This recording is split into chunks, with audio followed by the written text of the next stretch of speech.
Delhi blast के बाद उत्तर प्रदेश के मुजफ्फरनगर में सुरक्षा एजेंसियां पूरी तरह सतर्क मोड में आ गई हैं। जिला पुलिस ने शहर में रहने वाले सभी किराएदारों का तत्काल सत्यापन कराने का अभियान तेज कर दिया है। अधिकारियों का कहना है कि पहली चेतावनी के बाद यदि मकान मालिक सत्यापन नहीं कराते हैं तो उन पर 10,000 रुपए का जुर्माना लगाया जाएगा। पुलिस ने साफ किया है कि यह कदम शहर की सुरक्षा को मजबूत करने और संदिग्ध तत्वों पर निगरानी रखने के लिए बेहद जरूरी है। प्रशासन ने नागरिकों से अपील की है कि वे इस अभियान में सहयोग करें ताकि किसी भी संभावित खतरे को समय रहते रोका जा सके। जनपद मुजफ्फरनगर में कानून एवं शांति व्यवस्था बनाए रखने तथा अपराधियों और अपराध की रोकथाम के दृष्टिगत एक अभियान के तहत जितने भी किराए पर रहने वाले व्यक्ति हैं या जो बाहर से आकर रहने वाले नौकर इत्यादि हैं, उनके सत्यापन की एक ड्राइव चलाई जा रही है और इसमें 7 दिन तक जो है वो लगातार सभी का सत्यापन किया जाएगा। इसके लिए जो उपयुक्त परफॉर्मा है जो यूपी पुलिस की ऑफिशियल वेबसाइट पे जो दिया हुआ है उसके अनुसार उनका सत्यापन कराया जा रहा है। और मेरे जितने भी जनपद के जो वासी हैं जो अपने मकान में किसी को किराए पर रखते हैं या जो अपने यहाँ नौकर रखते हैं, उनसे विनम्र प्रार्थना है कि वो जितने भी किराएदार या नौकर हैं उनका सत्यापन करवा लें और उसकी सूचना जो है वो पुलिस को जरूर दें। पूर्व में भी कई बार इस प्रकार की घटनाएं हुई है कि जो घरेलू नौकर हैं उन्हीं के द्वारा बड़ी चोरी को अंजाम दिया गया है। तो ये अपराध की रोकथाम और कानून एवं शांति व्यवस्था बनाए रखने के लिए आवश्यक है। इसमें मुजफ्फरनगर पुलिस सभी जो मकान मालिक है उनसे सहयोग की अपेक्षा करती है।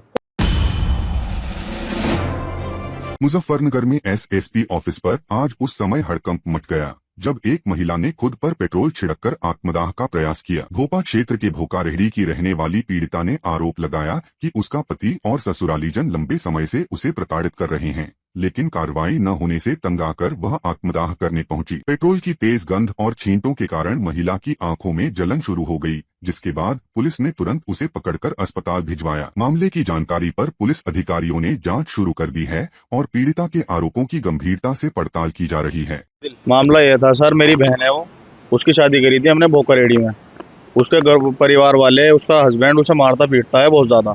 अब कल परसों की घटना है, उसके साथ मतलब बहुत ज़्यादा मारपीट करी। घर से उसे लेकर आया, हमें बताकर लेकर आया, बिल्कुल हंसी खुशी, कोई बात नहीं थी ना, हमें कोई बात बताई कि किसी तरह का कोई मामला है, कोई नाराज़गी है, कोई गुस्सा है, कुछ भी नहीं बताया उसने। और घर पे ले जा करके उसे बहुत ज़्यादा मारा। मतलब हम यहाँ से फिर उसे सरिये से मारा, डंडों से मारा, कांटे से मारा, हम ये नहीं कह सकते। बंद करके उसके मुंह में कपड़ा फंसा के जब उस तरीके से उसे जानवरों की तरह मारा गया सर। मैंने शिकायत उसकी भोपा थाने में करी, फिर शुक्रताल गया मैं, उसमें चौकी में उनसे यहाँ पे बात करी मैंने जाके, तो उन्होंने ये कह दिया कि ठीक है भाई चले जाओ, तुम्हारे यहाँ कार्रवाई हो जाएगी। मैं घर पर आ गया, उन्होंने मुझे आश्वासन दे दिया कि आप बिल्कुल बेफिक्र होकर चले जाओ। अब मैंने कल अब उसका पता करा, मैंने जी क्या रहा, मैंने फिर कल गया मैं उनके पास थाने में।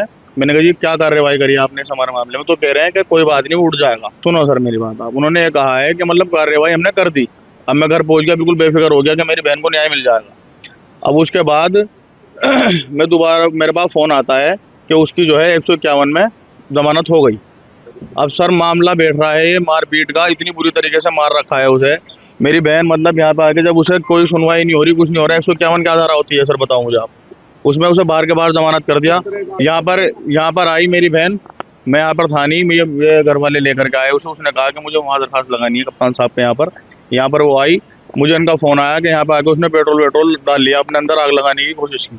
अब सर मुझे आप ये वाली बात बताइए, पेट्रोल इंसान कब डालेगा अपने ऊपर जब वो अपनी ज़िंदगी से परेशान हो चुका होगा? उन्होंने आश्वासन दिया है सर कि इसमें कड़ी से कड़ी कार्रवाई होगी। हमें उम्मीद है कि देखते हैं सर इसमें क्या होता है।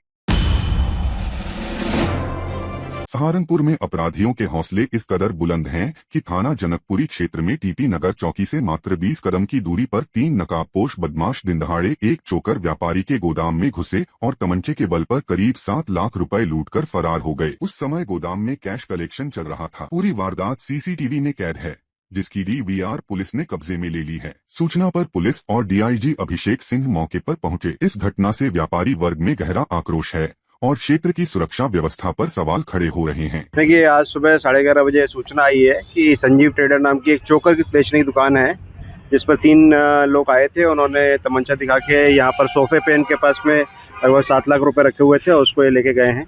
उसमें हमारी टीमें लगी हुई हैं, अलग अलग टीमें लगी हुई हैं। कुछ लीड्स हमको मिली हैं और उनके अनुसार जल्दी घटना का जो है अनावरण किया जाएगा। इस घटना में सख्त से सख्त कार्रवाई की जाएगी और सभी टीमों को मेरे द्वारा निर्देशित किया गया है कि इसका शीघ्र अनावरण कर जो अपराधी हैं उनको उनके अंजाम तक पहुंचाएं। देखिए, इसमें ये जो दुकान है जनरली इस तरह की घटना कोई फाइनेंशियल इंस्टीट्यूशन या बैंक वगैरह के आसपास होती है, पर ये दुकान चोकर की दुकान है, तो इसमें सभी तरह के एंगल्स देखे जा रहे हैं कि कहीं कोई मुखबिरी तो नहीं है, उसको भी देखा जा रहा है। एट द सेम टाइम क्योंकि ये दुकान ऐसी जगह पे जो नॉर्मल जगह पे नहीं होती है, तो इसमें ये लगता है कि कहीं ना कहीं मुखबिरी की गई है और उसमें उन एंगलों को देखा जा रहा है, कुछ लीड्स भी मिली हैं और आगे उसमें कार्रवाई की जा रही है। मुजफ्फरनगर के बुढ़ाना में स्थित डीएवी पब्लिक स्कूल पर 2 गंभीर शिकायतें दर्ज होने के बाद विवाद तेज हो गया है। एक शिकायत में डीएवी इंटर कॉलेज के प्रबंधन समिति चुनाव को लेकर आपत्ति जताई गई है, जबकि दूसरी शिकायत में स्कूल की मान्यता को तत्काल रद्द करने की मांग की गई है। आरोप है कि मान्यता के समय स्कूल ने भूमि से जुड़े फर्जी कागजात प्रस्तुत किए थे और चकबंदी अधिकारी अब वह भूमि वापस कर चुके हैं, जिसके बाद स्कूल के पास खुद की कोई वैध भूमि शेष नहीं है। शिकायतकर्ता का कहना है कि ऐसी स्थिति में स्कूल का संचालन अवैध मानते हुए मान्यता रद्द की जाए तथा छात्र छात्राओं को दूसरे स्कूलों में समायोजित किया जाए। शिकायत की प्रतियां जिलाधिकारी से लेकर केंद्रीय शिक्षा बोर्ड तक भेजी गई हैं और मामले में त्वरित कार्रवाई की मांग की जा रही है। पूर्व में एक बुढ़ाना डीएवी डिग्री कॉलेज में जो प्रकरण हुआ उज्जवल राणा का, उसमें अधिकारियों द्वारा एक बात रखी गई थी, संपत्ति की जांच। आज वह डीआईएस के यहाँ हमारा टाइम रखा गया था शाम 3 बजे का, 1 घंटा हो चुका है। क्या जिले में धनबल की इसी तरह जीत होती रहेगी? अधिकारी कोई तो अपनी बात पे रहे। एनपीडब्ल्यू के वारंट की बात हुई थी अरविंद अग्रवाल जी की, आज जमीन की जांच की बात थी, डीआईएस अपनी उसमें रिपोर्ट लगाता समिति पे। अगर धनबल इसी तरह जीतता रहेगा तो शिक्षा माफियाओं को ये कभी जिले से बाहर ही नहीं निकाल पाएंगे। ये खुला चैलेंज कर रहे हैं जिले के अधिकारियों को, जिले के प्रशासन को, कि जिले में केवल शिक्षा माफियाओं की चलेगी और अधिकारियों की कुछ नहीं चलेगी। अधिकारी इनके पैरों की जुत्ती बनने का काम करेंगे। राजीव कुमार, पूर्व अध्यक्ष डीएवी इंटर कॉलेज बुढ़ाना। मामला ये है कि हमारी प्रबंध समिति का एक फर्जी चुनाव अरविंद गर्ग के पुत्र वर्तमान तथाकथित प्रबंधक अनुदीप गुप्ता ने डीआईएस महोदय से साठगांठ करके खुलेआम 30/11/2025 का विज्ञापन अमर उजाला में प्रकाशन करा दिया, जिसकी हमने बातचीत की तो हमें बातचीत करने से मना कर दिया डीआईएस महोदय ने। फिर हम और वकील साहब अनूप सिंह राठी जी के साथ जेडी साहब के यहाँ गए सहारनपुर। उन्होंने इनको फोन किया, तब आज की सुनवाई की तिथि तय की, लेकिन समय 4 बजे का रखा गया था और डीआईएस महोदय नदारत हो गए।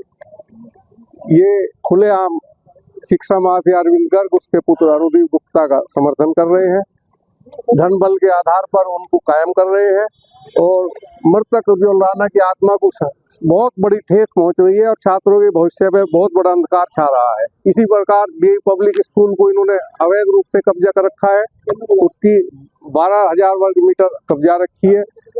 18/12/2023 में उस स्कूल की भूमि को श्रीमान चकबंदी न्यायालय बुढ़ाना ने अपने आदेश के द्वारा मूल स्वामी DAV higher secondary school Budhana के नाम में वापस कर दिया, लेकिन कई बार भी निवेदन करने के बाद में डीआईएस महोदय इस ओर कोई ध्यान नहीं दे रहे हैं। अपना काला बाजारी, चोर बाजारी, भ्रष्टाचार से बिल्कुल छात्रों को परेशान कर रखा है।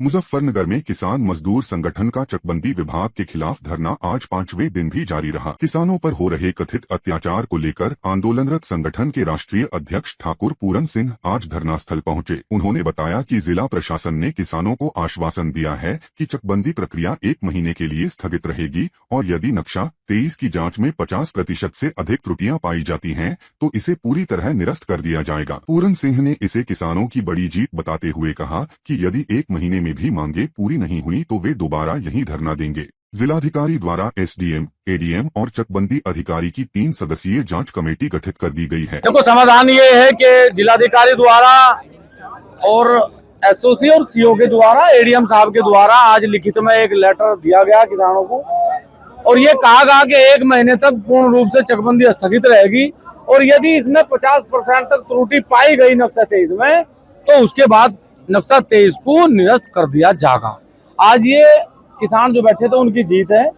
डीएम साहब ने साइन करके लेटर दिया, एडीएम साहब, एसओसी साहब, सीओ साहब ने लेटर साइन करके दिया और 1 महीने का समय मांगा कि जांच में 1 महीने का हमें समय दो। 1 महीने का समय किसानों ने दे दिया। अब 1 महीने के बाद इसमें जांच के बाद यदि त्रुटि के बाद भी ये निरस्त नहीं होता तो किसान दोबारा से फिर आके यही आंदोलन करा। कमेटी तो डीएम साहब ने बनाई, 3 लोगों की कमेटी बनाई, एक चकबंदी अधिकारी है, एक एसडीएम साहब है और एक अधिकारी एडीएम साहब है। 3 लोगों की कमेटी बनाई कि भाई वो गाँव में जाके किसानों की नक्शा 23 की जांच कराएंगे और यदि नक्शा 23 खराब पाए गए, त्रुटि उनमें पाई गई तो उसे फिर नक्शा 23 को निरस्त करके नक्शा 11 से कार्रवाई शुरू हो।